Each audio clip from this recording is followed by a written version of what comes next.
Mis amigos, muy buenas tardes, tengan todos ustedes bienvenidos a otro capítulo más de su programa favorito, El Alegato Derecho en Vivo, aquí por Diálogo La Red Educativa. Vamos a dar la bienvenida primeramente al abogado Ronald Orozco, quien semana tras semana nos estará acompañando en este horario. Doctor, bienvenido. Muy buenos días a todos, muy buenas tardes, perdón, a todos los que nos ven el día de hoy. Vamos a tocar el tema de derecho constitucional y las diferentes acciones de defensa, un tema muy importante, y para ello hemos elegido y contamos con la presencia de un especialista en derecho constitucional, es asesor de diferentes municipios, asimismo también profesor, docente de pregrado y de posgrado, es bastante reconocido en este ámbito constitucional, y le vamos a dar la bienvenida al doctor Antonio Omar Albornoz Rojas, que nos acompaña el día de hoy. Un saludo cordial a toda la televidencia y muy agradecido por la invitación.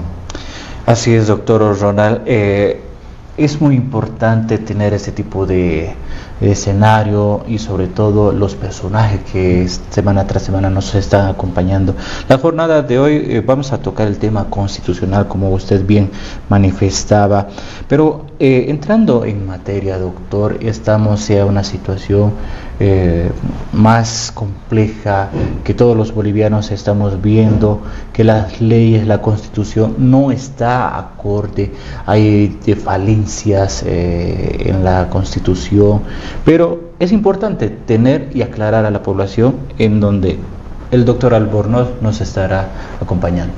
Sí, precisamente se ha ido eligiendo este tipo de temas, de tópicos. Hemos empezado con un tema de democracia, derechos políticos, hemos visto derecho constitucional, gestión pública. Ahora vamos a hacer más énfasis el día de hoy precisamente en el derecho constitucional y las diferentes acciones de defensa. Esto es muy importante poder conocer, porque precisamente aquello que señalabas hace un momento es cierto. En la interpretación de la legalidad ordinaria, las leyes en materia administrativa, materia ordinaria y entre otras materias, a veces olvidan de dónde nace la esencia de los derechos, de dónde nace la interpretación, y esto se debe remitir a la Constitución. Y precisamente la Constitución también ha establecido acciones de defensa para poder corregir algunas interpretaciones o vulneraciones de derechos y garantías constitucionales. En ese sentido, vamos a empezar el día de hoy con esta entrevista para que nos pueda nutrir de sus conocimientos el doctor Albornoz, consultándole precisamente qué se debe entender por el derecho constitucional y cuál es la situación actual en Bolivia sobre esta materia. Bueno, vamos a empezar señalando de que el derecho constitucional es una disciplina de la ciencia jurídica del derecho, disciplina que se encarga de establecer un modelo de Estado y de gobierno, de racionalizar el poder estableciendo las competencias que tiene cada órgano, también de establecer cuáles son los derechos y los deberes de todos los ciudadanos y establecer los mecanismos de defensas que existen para los fines también de un goce efectivo del ejercicio de los derechos. Dicho ello, debemos de señalar de que en Bolivia, en qué situación se encuentra el derecho constitucional, y a ello podemos señalar de que en realidad el derecho constitucional en Bolivia se encuentra en una fase de desarrollo, en una fase de exploración y descubrimiento para una correcta aplicación, pues en esencia tenemos un catálogo constitucional compuesto por 411 artículos que en sus normas consagran normas muy favorables para esta sociedad, pero hoy por hoy tenemos ciertas vicisitudes porque al momento de aplicar estas normas los operadores tienden a tener fallas. Entonces, en concreto podríamos señalar de que nos encontramos en un periodo de desarrollo y de una aplicación correcta de la Constitución que sigue avanzando. ¿Qué finalidad podemos decir que tiene el derecho constitucional con relación a las otras ramas? Es decir, ¿qué importancia tiene? ¿Está al igual que una rama del derecho penal, del derecho laboral? ¿Cuál es la finalidad de estudio del derecho constitucional? Y ya para ir vinculándolo precisamente el tema más específico, ¿de dónde nacen las acciones de defensa y qué se consideran a estas? Bueno, a ver, tenemos que señalar que la finalidad del derecho constitucional como una disciplina de la ciencia del derecho tiene diferentes enfoques. Inicialmente, el derecho constitucional tiene la finalidad de garantizar el ejercicio de derechos a las personas. Y para ese efecto, una finalidad principal es que tiene que limitar el ejercicio del poder, porque generalmente, y la historia así lo ha demostrado a lo largo del tiempo, que el poder desmesurado o el poder en exceso siempre tiende a corromperse. Y cuando esto sucede, la lógica consecuencia es la lesión de derechos fundamentales. Si esto es así, ¿cuál es la ubicación normativa y la finalidad que cumple el derecho constitucional en Bolivia? Lo podemos encontrar en el artículo 410, parágrafo 2 de la Constitución Política del Estado, en el entendido de que se ha consagrado que la Constitución Política del Estado es la norma jerárquicamente superior a cualquier otra norma de nuestro ordenamiento jurídico. El relacionamiento que tiene con otras áreas del derecho, como podría ser el derecho penal, civil, laboral u otros, es simple y llanamente de que la Constitución tiene un efecto de irradiación de sus normas para que las otras disciplinas o especialidades del derecho la puedan aplicar a momento de también de realizarse alguna forma de decisión cuando corresponda a cada materia. Si esto es así, con la finalidad del derecho constitucional en el entendido de limitar el ejercicio del poder, podemos introducirnos a explicar qué son las acciones de defensa. Las acciones de defensa son mecanismos técnicos jurídicos que prevé la Constitución Política del Estado desde el artículo 125 para adelante, en el entendido de dar una efectiva defensa y vigencia al ejercicio de los derechos que tienen los ciudadanos cuando los mismos se encuentran afectados. Me permito dar un ejemplo para poder ser más específico en mi respuesta. Todos los bolivianos, según el artículo 46, tienen el derecho a trabajar. Y este derecho tranquilamente puede ser ejercido por un empleado del sector privado que puede estar prestando servicios en una empresa. Pero ¿qué sucede si el empleado o el trabajador tiene a su esposa embarazada y sin una causa justa lo despiden del trabajo? Ahí podemos advertir de que efectivamente el trabajador estaba ejerciendo su derecho al trabajo, que tiene una dimensión de estabilidad laboral, pero por razones ajenas a su voluntad se le ha lesionado el derecho al trabajo. Entonces es ahí donde una acción de defensa se activa. ¿Para qué? Para que a través de un mecanismo constitucional que posteriormente lo vamos a explicar, un juez de carácter constitucional, aplicando las normas de la Constitución, garanticen el derecho al trabajo que tiene ese trabajador que fue despedido, vigentando de esta manera que vuelva a ser reincorporado a su fuente laboral y siga ejerciendo ese trabajo que la Constitución Política del Estado le ha consagrado en el artículo 46. De esta manera, ¿qué podemos entender? Que las acciones de defensa que prevé la Constitución desde el artículo 125 para adelante logran dar una vigencia material y real a la Constitución. ¿Tenemos derechos? Sí. Y cuando en su ejercicio esos derechos son lesionados, se tienden a reparar a través del uso de estas acciones de defensa, y es por eso importante que podamos conocer cuál es la dimensión y la aplicación de estas acciones de defensa para que en el caso de que un ciudadano tenga lesión a sus derechos, puedan pararse en la Constitución y en estas acciones de defensa para los fines de lograr un correcto ejercicio a los derechos que la Constitución le proclama. Doctor, en su conocimiento de manera personal también, ¿cómo podría usted calificar o clasificar en este caso los derechos constitucionales dentro del territorio boliviano? Bueno, la clasificación de los derechos que la Constitución Política del Estado nos proclama ya tienen una data que recoge razonamientos internacionales y generacionales. Tenemos derechos de primera, segunda y tercera generación en el entendido de que tenemos derechos civiles y políticos donde se consagra más que todo el derecho a la propiedad privada, el derecho a la libertad y el derecho al sufragio activo y al sufragio pasivo, que es el derecho a votar o ser elegible. Esos son los derechos que a lo largo de la historia se han calificado como derechos de primera generación. La misma Constitución proclama también en su clasificación derechos de segunda generación, como son los derechos económicos, sociales y culturales, en los cuales se le da al Estado la obligación de generar obligaciones positivas para satisfacer o proveer al ciudadano el ejercicio de estos derechos. Ejemplo: vivienda, salud, educación, trabajo. Entonces, en estos derechos de segunda generación que nos proclama la Constitución, como tantos otros más que merecen un objeto de análisis, podemos encontrar en su clasificación los derechos de segunda generación. Y tenemos proclamados, sí, los derechos de tercera generación, pero no tan vigentes en su ejercicio como pueden ser los derechos medioambientales, que ya con esta Constitución Política del año 2009 ha tratado de dar una suerte de derechos ecológicos reconocidos a ciertos factores de nuestra sociedad que tienen una directa incidencia en el ejercicio de los derechos de las personas. Entonces, nuestro modelo constitucional, en conclusión, ¿cómo clasifica nuestros derechos? En derechos de primera, segunda y tercera generación, los dos primeros que vienen en ciclo de desarrollo, de vigencia, y los derechos de tercera generación que están más enfocados a derechos medioambientales que vienen en proceso de transformación y de aplicación. Muy bien, doctor. El tema de la evolución sobre la clasificación de los derechos muy bien lo ha podido explicar.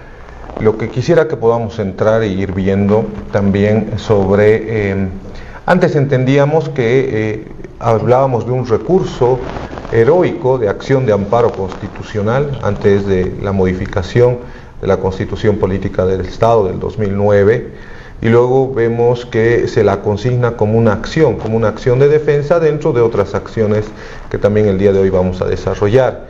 Este cambio de dominación no ha sido al azar. Yo entiendo que es para poder establecer una naturaleza exacta de lo que se diferencia de un recurso que es en el medio de impugnación, en un ámbito ordinario, y una acción totalmente diferente que tiende a restablecer un derecho o garantía constitucional.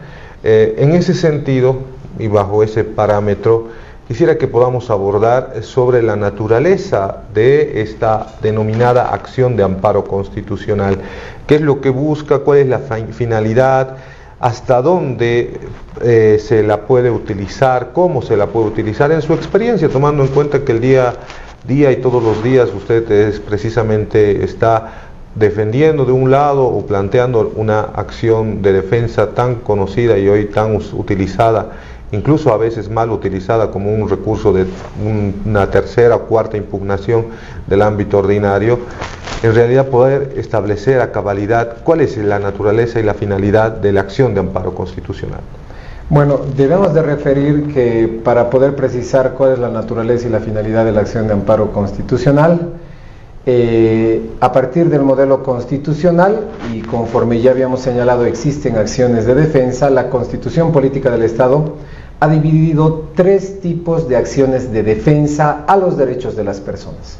Las acciones de defensa de carácter normativo, que tienen la finalidad de expulsar del ordenamiento jurídico leyes que son contrarias a la Constitución o normas jurídicas que son contrarias a la Constitución.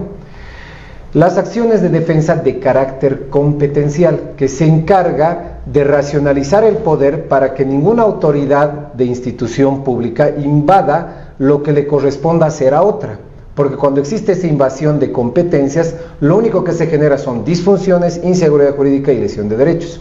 Y finalmente, para ya ir precisando la naturaleza jurídica de la acción de amparo constitucional, existen acciones de defensa tutelar. Esto ya es precisamente para el ejercicio de los derechos subjetivos de la persona. Y en estas acciones de defensa tutelar, la Constitución Política del Estado nos da una subclasificación de 5. Dentro de esas 5 tenemos la acción de libertad, la acción de amparo constitucional, la acción de cumplimiento, la acción de protección de privacidad y la acción popular. ¿Por qué hago esta mención? Porque cada una de estas acciones tutelares de defensa tienen la finalidad específica de defender ciertos derechos, no pueden defender todos. Y efectivamente dentro de ello podemos señalar de manera muy breve que la acción de libertad básicamente defiende el derecho a la libertad física, a un procesamiento indebido cuando está vinculada a la libertad de por medio, o el derecho a la vida. El derecho a la acción de cumplimiento defiende un derecho innominado que es el cumplimiento cierto y específico de la ley. La acción de protección de privacidad defiende el derecho a la intimidad, a la honra y a la autodeterminación informativa de carácter positivo de las personas, la acción popular defiende todos los derechos colectivos de las personas y, siendo ello así, por descarte, el resto de los derechos los defiende la acción de amparo constitucional, y por eso es la más empleada en nuestros medios jurídicos. ¿Por qué? Porque la acción de amparo constitucional, en su defensa, tiene una naturaleza jurídica desarrollada en el artículo 128 y 129 de la Constitución Política del Estado. ¿De dónde emerge? De la Constitución antes mencionada. ¿Y en qué manera opera? Opera para defender el ejercicio correcto de los derechos que están consagrados en la Constitución Política del Estado, que no son objeto de defensa por las otras 4 que he mencionado. De manera tal que tenemos un catálogo aproximado de más de 30 derechos que defiende la Constitución Política del Estado a través de la acción de amparo constitucional. Doctor, bien hacías referencia acerca del amparo constitucional. También hay otras acciones, como ser la popular. En ello, ¿qué tipo de finalidad tiene esta acción? También, ¿qué tipo de derechos estaría protegiendo? ¿Qué y quiénes lo pueden interpelar? Bueno, a ver, con relación a la acción popular, el espectro de protección que tiene va más enfocado a derechos colectivos o difusos o de grupo. Esto quiere decir que la acción popular defenderá derechos de varias personas. ¿Qué podemos entender por derechos difusos? Son aquellos derechos que en sí nos pertenecen a todos, pero específicamente o a título personal a nadie. Para que se entienda ello con un ejemplo, me permito mencionar que todas las personas tenemos derecho a un aire o un oxígeno inocuo, un medio ambiente que tenga una oxigenación saludable, donde lo que nosotros vamos a aspirar no vaya a lesionar nuestros pulmones u otros órganos vitales. Entonces, el aire que respiramos, si nos podemos dar cuenta de ello, es de todos. Y al ser de todos, jamás va a ser específicamente de nadie. Ese es un claro ejemplo de un derecho difuso. Existe el espectro de protección de la acción popular con relación a los derechos colectivos. Y en ese espectro de protección, ¿qué va a proteger? Varios derechos, sí, que satisfacen a una colectividad específica. Me permito dar un ejemplo. Existen muchas comunidades agrarias que se dedican a la actividad agropecuaria. Y en esas comunidades agrarias, ¿qué es lo que sucede? Para poder realizar este trabajo agropecuario, tienen que abastecerse del líquido elemento que es el agua. Muchos se abastecen de ello a través de una bomba de agua que va virtiendo de algún río que tienen cercano, de una vertiente de agua. Pero a veces sucede que ciertos grupos de poder que ambicionan también ese líquido elemento le cierran la llave del paso. Entonces, al cerrar la llave de paso desde donde se alimenta toda una comunidad para el ejercicio de una actividad agrícola, de una actividad agropecuaria, ¿qué es lo que sucede? Se puede determinar de que sí existe un colectivo específico que está siendo vulnerado con relación a ese derecho colectivo, porque el agua tiene una dimensión individual y tiene una dimensión colectiva.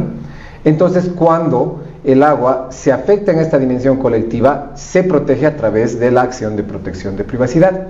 Y finalmente, se protege a través de la acción popular. Y finalmente, la acción popular protege los derechos de grupo, más que todo relacionados a comunidades indígenas originarias campesinas que tienen una determinación cierta, una existencia también reconocida constitucionalmente, y en el ejercicio de esos derechos que pueden concerner a una comunidad, también la acción popular se activa. ¿Quién puede interponer esta acción popular? Para ello, la legitimación activa es amplia. ¿Y qué quiero decir por legitimación activa? La legitimación activa, en un término técnico jurídico, supone la capacidad de poder demandar o de poder interponer una demanda. Y en ello, la acción popular lo puede interponer cualquier persona sin necesidad de un poder o de un mandato específico, porque ello subyace ya en la misma naturaleza de los derechos que va a proteger. Si la acción popular va a proteger los derechos de todos o de muchas personas, entonces no se necesita que exista alguien específico que en representación de esa colectividad accione esta acción. Entonces, en ese contexto, ¿quién puede interponer? Nuevamente concluyo para no ser más tautológico, la acción popular lo puede interponer cualquier persona sin necesidad de poder. Doctor, excelente el nivel académico y todos los conceptos que acaba de señalar, pero vayamos yendo al tema práctico, que a veces es más exquisito, que evidentemente se tiene que tener un tema académico, esta base tan importante de poder definir, de poder expresar y puntualizar y conceptualizar todo lo que nos acaba de señalar, pero yo sé que para nuestra teleaudiencia le va a significar mucho el poder recoger algo de su experiencia, porque tengo el agrado de conocer su trabajo y sé que se ha podido ver acciones en el tema de la acción de amparo, que es con lo que quiero que empecemos, sobre que realmente recogen ese aspecto heroico que en su momento se hablaba antes del 2009, ¿no? Vemos acciones de amparo constitucional que siempre están relacionadas a la falta de fundamentación, debida motivación, congruencia, como elementos del debido proceso. Pero algo que tiene que saber también, obviamente, nuestros colegas litigantes y también el público en general, es de que estas acciones de amparo también protegen aspectos cotidianos, ¿no? Como el tema del corte de agua en un departamento por el no pago de alquileres, también el tema de avasallamientos sobre estos grupos que últimamente han estado invadiendo propiedades sin tener un título de propiedad, vinculados al derecho a la protección de la propiedad privada, y también incluso conociendo su trabajo respecto a algunos temas en los exámenes que se postulan en la policía, en el ámbito militar. Desde su experiencia quisiera que nos pueda compartir un poco sobre este tipo de acciones de amparo que ha interpuesto, cómo le ha generado estos resultados. También hacer un análisis crítico, ¿no? Porque la Constitución, el mismo Código Procesal Constitucional nos establece plazos. Por ejemplo, nos dice que interpuesta la acción de amparo constitucional debería llevarse una audiencia a las 48 horas de la misma. ¿Se cumple esto? ¿No se cumple? ¿Qué requisitos nos piden al momento de interponer la acción de amparo constitucional de manera específica? Sé que quizás son bastantes preguntas, pero la finalidad de lo que le quiero solicitar es, desde su experiencia, podernos explicar algunas acciones de amparo interesantes que le hayan parecido, bueno, diferentes a esas las que siempre estamos acostumbradas, de atacar a la resolución por falta de fundamentación, motivación, sino qué acciones de amparo constitucional diferentes ha podido observar, ha generado línea, le ha contestado el Tribunal Constitucional a través de una sentencia constitucional, y cuáles son los factores o los óbices que ha visto que no se cumplen respecto a plazos y solicitud de requisitos. Qué interesante pregunta. Yo siempre he sido fiel partícipe de que cualquier explicación siempre tiene que complementarse con ejemplos, ¿no? Porque ahí es donde puedes generar un mensaje significativo a quien te escucha, en el entendido de demostrar de que lo que está escrito sí de verdad tiene cierta práctica o sí de verdad se aplica en el medio, porque muchas cosas escritas en materia jurídica solamente tienden a quedarse en papel. Y para ello, bueno, vamos a partir en las respuestas desde las últimas cuestionantes y vamos a aterrizar en las iniciales. Con relación a la interposición de la acción de amparo constitucional y sus plazos, es evidente, la Ley 254 establece requisitos para la presentación. El artículo 33 de la Ley 254 prevé esos requisitos que en definitiva no son rigurosos. ¿Por qué? Porque la justicia constitucional aplica también lo que es el artículo 3, numeral 5 de la Ley 254, que es el principio de informalidad y que está muy vinculado al principio pro actione, que en definitiva busca el acceso a la justicia de las personas impidiendo rigurosidades extremas. Siendo ello así, el mismo Código Procesal Constitucional ¿Qué prevé? Prevé una observación que se puede dar a momento de interponer la acción constitucional, que está previsto en el artículo 30, que eso no debería generar una demora de más de 2 días. Y en el hipotético caso de subsanarse estas observaciones, la acción constitucional debe de llevarse inexcusablemente adelante según norma especial de procedimiento dentro de las 48 horas. Pero ¿qué sucede en la práctica? Esto no se da. Porque hoy por hoy tenemos, dentro de lo que es la Administración de Justicia Constitucional, 3 salas constitucionales dentro de lo que es la composición del Tribunal Departamental de Justicia de Cochabamba. Cada sala está compuesta por 2 vocales y tenemos un total de 6 vocales que conocen todas las acciones de amparo constitucional que se interponen dentro de los 20 kilómetros del radio urbano. De esta manera es que se colapsa el ejercicio correcto de estas salas constitucionales, lo cual provoca que tengamos una audiencia cuando debió de haber sido dentro de las 48 horas, cuando menos se lleve en el mejor de los casos en 1 semana y media, 2. Y eso es lo que demuestra de que de alguna forma estamos incumpliendo obligaciones convencionales que Bolivia tiene, porque el artículo 25 de la Convención Americana de Derechos Humanos consagra de que toda persona tiene el derecho a contar con un recurso sencillo y rápido para proteger sus derechos. Y este recurso sencillo y rápido está en la acción de amparo constitucional, pero el carácter de rapidez para reparar los derechos se pierde porque con las 48 horas no se cumple ello. Si vamos a tener audiencias demoradas, que existen también algunos casos donde se está celebrando audiencia después de 1 mes porque las autoridades no se presentan, porque las autoridades no mandan el informe o las pruebas que se han requerido, o en definitiva porque hay vocales declarados en comisión o tienen bajas médicas, este recurso de rapidez consagrado en el artículo 25 de la Convención Americana de Derechos Humanos está incumplido. Esto en la práctica sí es un problema y es por eso que al inicio de mi intervención señalaba de que estamos en un proceso de desarrollo con relación al derecho constitucional en Bolivia. Pero para ello siempre identificando problemas y tratando de dar una charla proactiva que sea enriquecedora a todos los televidentes de esta red social y de este programa, ¿qué soluciones podemos dar? Porque para eso estamos los abogados. El artículo 33, numeral 7 de la ley 254 prevé que a momento de interponer tu acción de amparo constitucional podrás solicitar medida cautelar. ¿Qué es una medida cautelar? Es una medida provisional para suspender los efectos negativos que está vulnerando al derecho.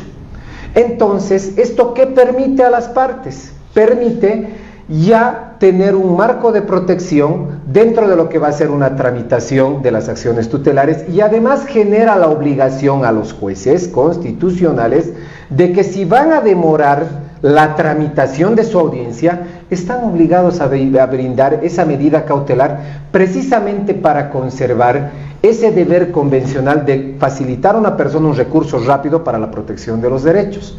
Esto como una medida práctica que debe de ser implementada en lo que es la Administración de Justicia Constitucional, por una parte. Por otra parte, ¿qué sucede dentro de lo que es la presentación de las acciones constitucionales? Y esto desde la experiencia en la práctica forense constitucional. Sucede que muchas veces acá viene el problema. Si bien se interpone una acción de amparo constitucional, el artículo 30, concordado con el 33, les permite a los jueces o vocales constitucionales observar la acción de amparo constitucional. Pero en estas observaciones sucede muchas veces que los administradores de justicia constitucional empiezan a dar requerimientos compuestos que es de difícil identificación para los litigantes. En un párrafo te piden como 7 o 12 cosas para subsanar que ya estaban plasmadas en tu misma acción tutelar. Y esto genera una suerte de discrecionalidad de que luego se considere como incumplido el requisito de admisibilidad y erradamente se declare como no presentada la acción. Obviamente, si la acción constitucional ha sido declarada como no presentada, te da la facultad de volver a interponer. Pero lo cierto es que existe el perjuicio de las partes de que todo ese tiempo transcurrido desde que has interpuesto tu amparo hasta que te han observado, has subsanado el amparo y te han declarado como no presentado, has perdido todo ese tiempo con la vulneración de tus derechos. Y hay casos aún peores, donde los abogados, advirtiendo de que no correspondía que la acción de amparo se dé como no presentada, impugnan esta decisión. Se va en revisión al Tribunal Constitucional Plurinacional y retorna por lo menos de 4 a 6 meses. Y cuando vuelve del Tribunal Constitucional diciendo que se había cumplido con todos los requisitos de admisibilidad y que se desarrolla audiencia, simple y llanamente, ¿qué suerte te han generado? De que se ha incumplido la obligación convencional prevista en el artículo 25 de la Convención Americana de Derechos Humanos. No has contado con un recurso rápido, oportuno, que te repare los derechos. Entonces, notarán que en la praxis esto es una situación que de alguna u otra manera genera perjuicios a las partes. Ahora bien, acá aprovecho para dar también un consejo práctico jurídico. Hay muchos casos en los cuales se da la figura en la que tú interpones tu amparo constitucional justo el último día que te iba a vencer el plazo. Ejemplo, interpones tu amparo un 10 de junio. Te observan el amparo un 15 de junio, subsanas esa observación un 20 de junio y luego sale el auto de tener como no presentado tu amparo un 25 de junio. Han pasado 15 días desde que interpones tu acción de amparo hasta que te la han dado como no presentada. Y muchos ingresan en el error de decir, pero si yo he interpuesto mi amparo justo el último día que me vencían los 6 meses, porque el artículo 129, parágrafo 4 de la Constitución, dice que el plazo máximo para interponer tu amparo es de 6 meses, entonces llegas a la lógica. Si el 10 de junio me venció el plazo para interponer mi amparo y el 25 de junio me entero de que me lo han dado como no presentado, entonces ya no tengo posibilidad de volver a plantearlo. Esto no es así, porque existe jurisprudencia constitucional que ha razonado que desde la interposición de tu amparo hasta que no ingresan al análisis de fondo no se cuenta. Motivo por el cual tú puedes volver a plantear tu amparo porque estás dentro de esos 6 meses. Pero acá también surge un nuevo problema, y esto es importante siempre transmitirlo desde la experiencia profesional. Muchas veces las salas constitucionales o los juzgados constitucionales nos notifican de tener como no presentado tu amparo justo a las 6 de la tarde, cuando el Tribunal Departamental de Justicia de Cochabamba no está operando. Entonces, si tú has interpuesto tu amparo justo el último día que te vencía y te han notificado a las 6 de la tarde y plataforma del Tribunal Departamental de Justicia no está abierto, ¿cómo vas a plantear tu amparo? Tienes que utilizar la herramienta digital del buzón judicial, cuyo reglamento te permite validar ese documento al día siguiente hábil y estés dentro del plazo previsto por norma jurídica adjetiva para interponer esta acción de defensa. Esto en cuanto a los requisitos de admisibilidad, la forma de interposición y los problemas que se presentan en la presentación de una acción de amparo constitucional. Ahora bien, yendo ya a temas de fondo y todo el espectro que protege el amparo constitucional a través de casos prácticos transmitidos a través de la experiencia. ¿Qué sucede en ello? Personalmente he tenido la bendición de litigar en diferentes campos donde se ha podido recoger experiencias enriquecedoras. ¿En qué entendido? Muchos pensamos que la acción de amparo constitucional solamente está destinada para anular resoluciones judiciales o administrativas, pero esto no es así. Porque cuando yo ya daba la explicación de que la acción de amparo constitucional protege todos los derechos que no están protegidos por la acción de libertad, cumplimiento, protección de privacidad y popular, teníamos un espectro amplio. He tenido la experiencia de que se han interpuesto acciones de amparo constitucional en los casos que un inquilino no pagaba su alquiler por razones económicas de crisis y los propietarios hacían desalojos extrajudiciales. ¿Qué quiero decir con esto? Agarraban las cosas del inquilino y los dejaban en la calle. Muy bien. Entonces, la Constitución Política del Estado prevé 2 derechos fundamentales. Uno a la vivienda digna y otro al debido proceso. A nadie le puedes limitar, restringir o lesionar derechos si no ha sido producto de un proceso previo ante una autoridad competente. En estos casos de los inquilinos, ¿quién es la autoridad competente para determinar un desalojo? Es un juez civil, que se tiene que interponer un proceso de desalojo. Y cuando ese proceso concluya, recién un propietario de inmueble puede desalojar a su inquilino. Antes no. Y en estos casos que se daban de los desalojos extrajudiciales, se interpone la acción de amparo constitucional. ¿Y cuál es la consecuencia? Que el juez constitucional va a ordenar la inmediata restitución del inquilino desalojado extrajudicialmente para que siga viviendo en condiciones dignas, porque la vivienda es un derecho fundamental. No solamente se agota en tener un techo y un lugar para dormir, sino en un lugar donde puedas coexistir con tu núcleo familiar, puedas preparar tus alimentos, puedas defenderte de las inseguridades de la sociedad, porque hay muchos delincuentes, pero además donde también satisfagas tus necesidades biológicas y alimentarias más necesarias o más primarias. Entonces, si esto es tan importante, noten cómo la Constitución Política del Estado, a través de la acción de amparo constitucional, protege el derecho a la vivienda. Pero no solo eso, hay también otros espectros de protección de derechos, donde se da bastante en el ámbito político. ¿Qué sucede? Y esto de verdad son excesos y distorsiones del poder que en carácter municipal, departamental, en el nivel central y en otros también se dan. Sucede muchas veces, por ejemplo, de que puede haber disquisiciones, se pueden haber disyuntivas entre miembros de un consejo municipal, porque no piensan igual. ¿Y qué es lo que generan ahí? La mejor forma de hacer un control de poder intraórganos entre concejales, entre asambleístas, que es cursar notas de solicitudes. Pero muchas veces estas notas de solicitudes no son atendidas ni quieren ser recibidas. Entonces la Constitución Política del Estado consagra en su artículo 24 el derecho de petición. Tú tienes derecho a pedir y tienes derecho a que te respondan en un plazo rápido y que te notifiquen.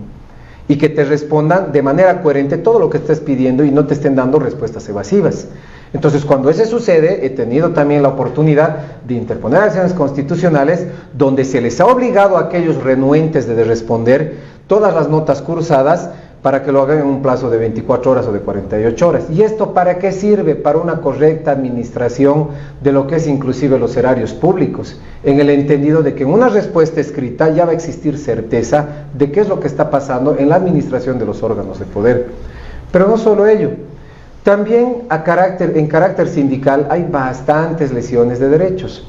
Existe el derecho de asociación. Bien sabemos que la asociación es la reunión de varias voluntades que se aunan para un fin en común. Pero este derecho de asociación no solamente se agota en ello, sino que todas las asociaciones y también sindicatos hoy por hoy tienen estatutos, tienen reglamentos sobre los cuales rigen su vida jurídica interna. Entonces estos estatutos y reglamentos dan una suerte de cumplirlos. Y cuando estos estatutos, estos reglamentos no se cumplen, se lesiona el derecho a la asociación en su dimensión colectiva. Ese es el derecho específico. Ejemplo, una asamblea de socios ha determinado la expulsión de uno de sus socios porque creen que había hecho un mal manejo económico. Eso no se puede hacer de esa manera, porque ese socio tiene derecho a permanecer en su vida gremial y tiene derecho a un debido proceso, que además tiene que respetar a su mismo estatuto y reglamento, que debe de estar concordado con la Constitución. Entonces, a partir de ello he tenido la experiencia igual de que se han dado estas figuras, hemos interpuesto la acción de amparo constitucional y hemos logrado la restitución de derechos, porque aún así sea una asamblea de socios, no están por encima de la ley y menos de los derechos de las personas. Y finalmente, en el ámbito policial, muy frecuentemente se dan las figuras de que se les hace un procesamiento indebido a los policías. ¿Por qué? Porque la prensa de alguna manera ya dio la nota de que había un policía en presuntos actos de irregularidad. Está bien, ese es el inicio de la investigación, pero dentro del inicio de esta investigación se basan en la ley 101, que es la ley de régimen disciplinario de la policía. Y hoy por hoy tienen autoridades que son los mismos policías de grados superiores, que no tienen una formación adecuada en materia jurídica y menos en respeto de derechos humanos, y sus fallos suelen ser bastante lesivos de derechos. He tenido la oportunidad, por ejemplo, de que dentro del seno policial, solamente con simples impresiones de una supuesta conversación de WhatsApp, se haya vinculado a un policía diciendo de que estaba cometiendo actos de corrupción. Pero en realidad lo cierto era que para que esa prueba tenga certeza tendrían que haber entregado el celular, tendrían que haber hecho una pericia para que no exista duda alguna de que efectivamente esas conversaciones presentadas en una impresión simple sean fidedignas. porque hoy por hoy tampoco a nadie puede sancionar a través de unas simples impresiones, ya que ello vulnera el derecho al debido proceso en su elemento de valoración razonable de la prueba. Y esto es muy importante porque a través de esta experiencia personal ya se han podido sentar precedentes de que si vas a sancionar a una persona a través de conversaciones de WhatsApp, sea previa pericia para los fines de corroborar la verosimilitud de todas esas imágenes, porque esto dejaría de lado o proscribiría de que la inteligencia artificial también te haga montar ciertas conversaciones a tu conveniencia y luego estés sancionando injustamente a alguien que no lo merece, ¿no?